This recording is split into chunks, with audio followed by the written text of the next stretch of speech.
Terima kasih, pemirsa Anda masih bersama kami dan Nusaku yang mengangkat tema tentang bagaimana kita memetik hikmah tentang hijrah Rasulullah SAW. Lantas bagaimanakah kita memaknai tentang arti daripada hijrah dalam kehidupan sekarang ini? Ustadz Azwan akan menjelaskan pada kita, silakan Ustadz.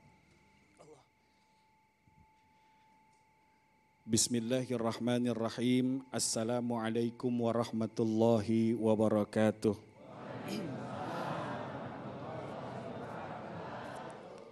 Alhamdulillahi rabbil alamin. Wabihi nasta'in ala umuri dunya waddin. Wassalatu wassalamu ala nabiyil karim Sayyidina Muhammadin wa ala alihi wa sahbihi ajma'in, amma ba'du.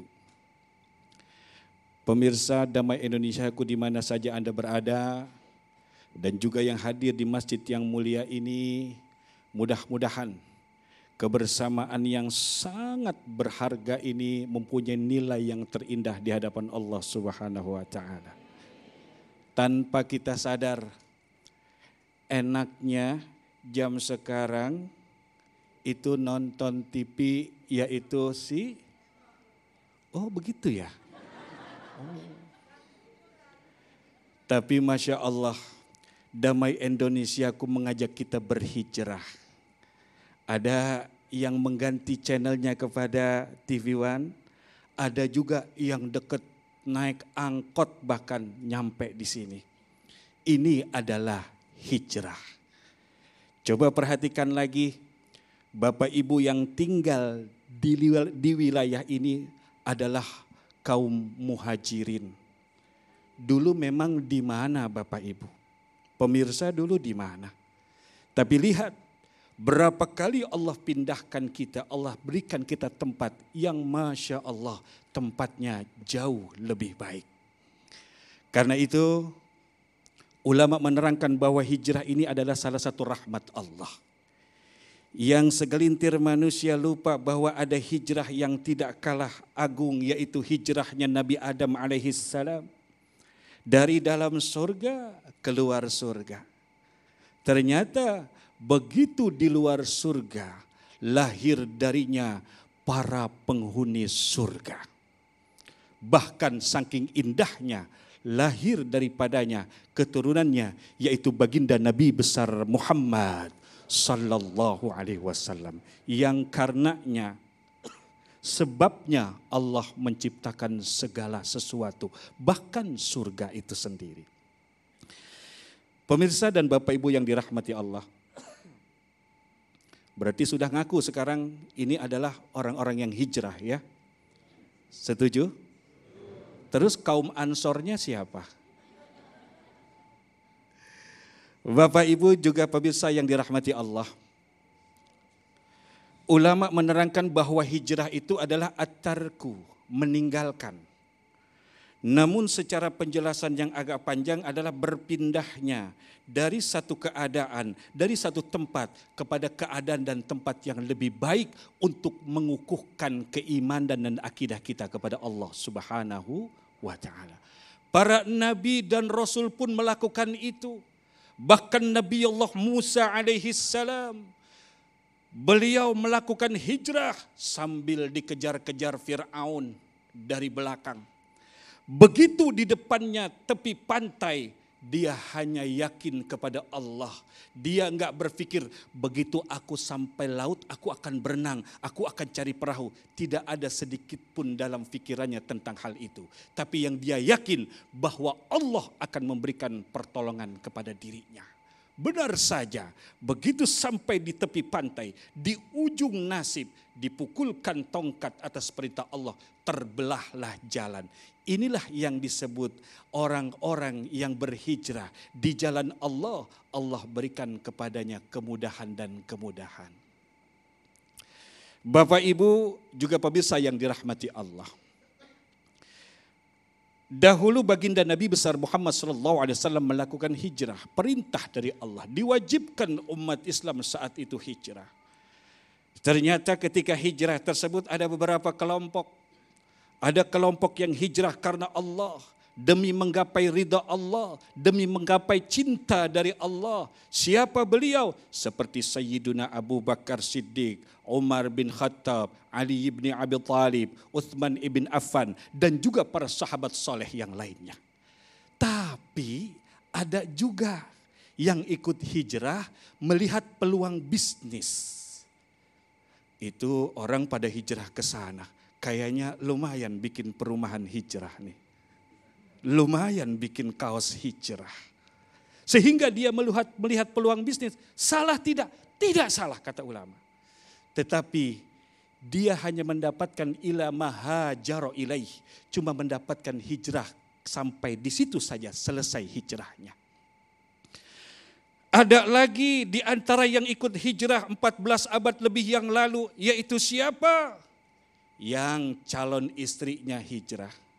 Abang, Neng hijrah dulu ya. Abang kalau nggak mau ikut nggak apa-apa.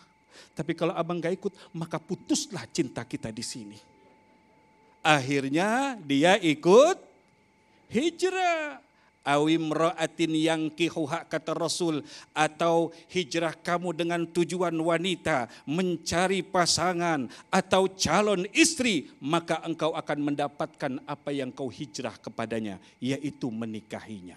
Bila engkau hijrah untuk harta, maka Allah berikan harta kepadanya dengan tujuan apa yang dimaksud oleh dirinya. Karena itu belakangan ini ada orang-orang ya, masyarakat, bukan orang sini, orang sana. Orang sini insya Allah ya, insya Allah. Mengamalkan la ilaha illallah wahdahu la syarika lahu lahul mulku wa lahul hamdu yuhyi wa yumiitu wa ala kulli syai'in qadir. 100 dengan tujuan supaya banyak duit. Dikasih tidak oleh Allah? Dikasih. Ada lagi orang yang hijrah dari satu keadaan kepada keadaan yang lebih baik, tujuannya mendapatkan surga. Salah tidak? Tidak salah. Tetapi dia hanya mendapatkan surga. Pemirsa, Bapak Ibu yang dirahmati Allah, surga itu bukan tujuan.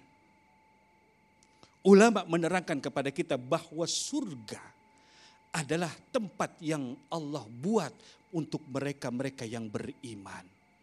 Karena itu pernah ada kejadian orang-orang terdahulu tuh ya, kalau nggak salah kisah Bahlul. Ini Bahlul nyindir orang-orang yang hijrah. Satu kali beliau keliling kampung. Orang ngeliatnya nih orang agak-agak nih. Itu keliling kampung bawa obor. Keliling. Besoknya tuh orang keliling kampung bawa air seember. Seember dibawa. Hari ketiga ditanya, Bahlul ente ngapain? Hari pertama bawa obor, hari kedua bawa ember. Apa kata si Bahlul? Aku di hari pertama itu bawa obor untuk ngebakar surga. Kenapa? Banyak orang hijrah demi menggapai surga semata. Oh. Begitu juga dengan ember berisi air. Ngapain di hari kedua bawa ember isi air? Aku pengen siram tuh neraka supaya padam. Kenapa? Banyak orang hijrah meninggalkan perbuatan durhaka, meninggalkan perbuatan lalai, meninggalkan kebodohan. Tapi mereka karena takut pada neraka. Sebuah perumpamaan. Misal masuk ke sorga. Tapi Allah enggak mau menjumpai kita. Itu bagaimana? Ibarat seorang datang ke sebuah istana. Memang engkau menikmati indahnya istana, fasilitas istana. Hebatnya diundang dalam istana. Tapi sang raja tidak mau menjumpai dirimu. Pemirsa dan Bapak Ibu yang dirahmati Allah. Ternyata kalau kita mau hijrah, tolong periksa diri kita. Begitu engkau hijrah, maka hijrahlah dengan hakikat hijrah yang sebenarnya. Bukan hijrah-hijrahan. Besok gitu lagi. Aku mau hijrah dari yang sakit hati. Ya Allah, sakit hati. Hijrah itu sakit hati tahu. Hijrah. Enggak lama balik lagi. Sakit hati lah. Mudah-mudahan bermanfaat. Baik, pemirsa yang dirahmati Allah, itulah tadi dua mukadimah yang telah disampaikan oleh guru-guru kita. Insya Allah nanti menjadi bahan bagi kita untuk memperdalam tema kita tentang hijrah dengan menjawab pertanyaan-pertanyaan Anda selepas pesan-pesan berikut ini. Damai Indonesiaku yang dipersembahkan oleh Sarung Wadimor, tentu sarung kita. يا ربما كتوصفا بمحمد اغفر لنا يا سامعا لدعانا يا ربما كتوصفا بمحمد اغفر لنا يا سامعا لدعانا اكتم هوانا إن أراد ترضانا واحذرت به حبش